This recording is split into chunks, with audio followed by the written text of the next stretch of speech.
કોરોનાના કેસમાં સતત વધારો થઈ રહ્યો છે। દેશમાં કોવિડ-19ના નવા પ્રકાર JN1ના કેસ વધીને 1378 થયા છે। શુક્રવારે મણિપુરમાં JN1નો પ્રથમ દર્દી મળી આવ્યો હતો। ત્યારબાદ મણિપુરમાં JN1ના કેસ મળી આવ્યા છે। આરોગ્ય વિભાગના જણાવ્યા મુજબ દેશમાં કોવિડ-19ના નવા વેરિયન્ટ JN1ના કેસ વધીને 1378 થઈ ગયા છે। મણિપુરમાં નવા વેરિયન્ટ JN1નો પ્રથમ દર્દી મળી આવ્યો હતો।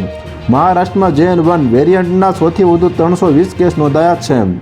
મહારાષ્ટ્ર પછી કર્ણાટક બીજું રાજ્ય છે જ્યાં JN1ના 234 કેસ મળી આવ્યા છે।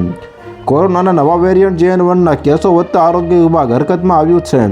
લોકોને સાવચેત રહેવા સૂચનાઓ આપવામાં આવી છે। દેશમાં કોરોનાના કેસોની સંખ્યામાં સતત વધારો અને JN1ને ધ્યાનમાં રાખીને કેન્દ્ર સરકારે રાજ્યો અને કેન્દ્રશાસિત પ્રદેશોને તકેદારી રાખવા જણાવ્યું છે। રાજ્યોને કેન્દ્રીય આરોગ્ય અને પરિવાર કલ્યાણ મંત્રાલય દ્વારા જારી કરવામાં આવેલી સૂચનાઓનું પાલન કરવા સૂચનાઓ પણ આપવામાં આવી છે।